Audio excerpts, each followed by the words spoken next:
Hello friends, welcome to my channel Dhanashree classes. आजच्या व्हिडिओमध्ये आपण अशी काही वाक्य बघणार आहोत जी आपण रोज बोलली जातात, रोज ऐकतो, बोलतो, अशी वाक्य आहेत। तीच वाक्य आपण इंग्रजीमध्ये कशा पद्धतीने लिहायची ते इथे बघणार आहोत। यातील पहिलं वाक्य बघा, उजव्या हाताने पैसे द्या। खूप वेळेस हे वाक्य आपण इथे ऐकलेलं असेल, कुणीतरी बोललेलं आपण समोर बघितलेलं असेल, ऐकलेलं असेल, तर हे वाक्य आपण इंग्रजीमध्ये कसं सांगणार, कसं बोलणार? तर उजव्या हाताने पैसे द्या। मग आपण पैसे देणे म्हणजे काय?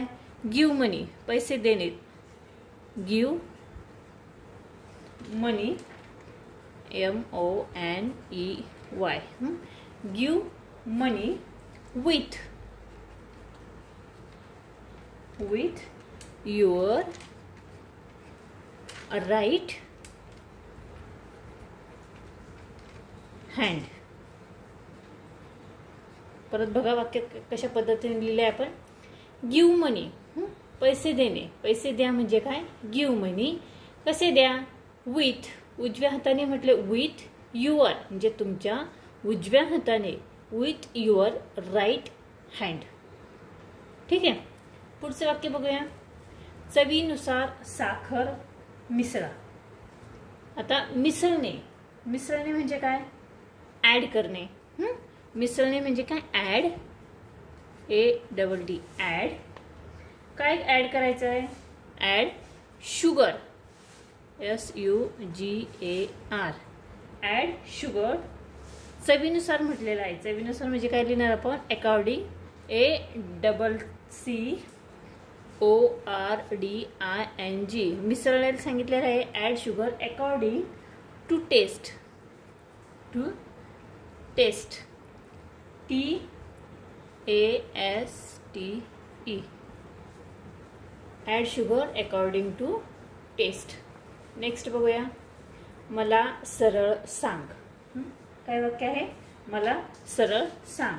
कसं देणार आपण हे वाक्य? सांगणे म्हणजे काय? टेल, TELL, टेल मला म्हणजे मी, टेल मी सरळ म्हणजे स्टेट, STRAIGHT,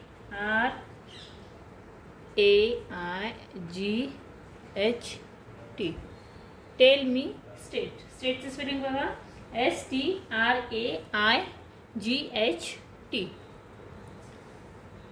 लक्षात येत आहे?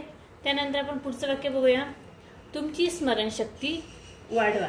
काय वाक्य आहे? तुमची स्मरणशक्ती वाढवा। आता वाढवणे म्हणजे काय? Enhance, enhance, ENHANCE, enhance your, enhance your memory. स्मरणशक्ती म्हणजे काय? Memory, MEMORY। ज्यावेळेस आपण मराठी वाक्य इंग्रजीमध्ये करतो त्यावेळेस आपल्याला प्रत्येक शब्दाचा जर अर्थ माहीत असेल तर आपण वाक्य हे व्यवस्थितरित्या करू शकतो। आणि त्यानंतर वाक्यरचना तर मी तुम्हाला प्रत्येक व्हिडिओमध्ये ते सांगतच असते। मागच्या काही व्हिडिओमध्ये वाक्यरचना मी लिहून दिलेली आहेत, तुम्ही मागचे व्हिडिओ बघा। इंग्रजी स्पेलिंग इंग्लिश कशा पद्धतीने तयार करायची, इंग्रजी शिका सोप्या पद्धतीने, असे काही व्हिडिओ मी टाकलेले आहेत। त्यामध्ये स्ट्रक्चर देखील मी ते दिलेलं आहे। ठीक आहे, आणि त्यानंतर नेक्स्ट बघा, दुष्ट लोकांपासून दूर राहा। आता हे वाक्य कसं करणार आपण? दूर राहणे, दूर राहणे म्हणजे काय? Stay away, STAY, stay away, AWAY, stay away लोकांपासून। पासून म्हणजे काय? फ्रॉम, फ्रॉम क्युनिंग पीपल, दुष्ट लोक, क्युनिंग, CUNNING, क्युनिंग people, PEOPLE।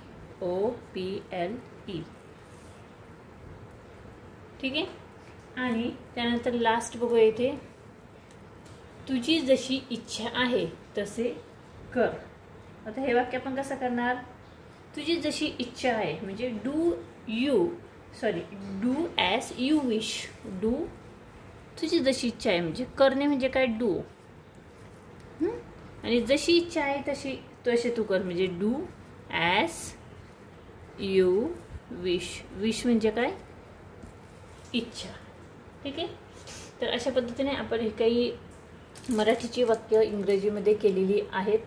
I hope तुम्हाला हा की व्हिडिओ नक्की समजेल। हा व्हिडिओ जर तुम्हाला समजला आणि आवडला तर या व्हिडिओला तुम्ही नक्की लाईक करा, शेअर करा आणि चॅनलवर नवीन असाल तर चॅनल नक्की सबस्क्राईब करा। व्हिडिओ बघितल्याबद्दल धन्यवाद।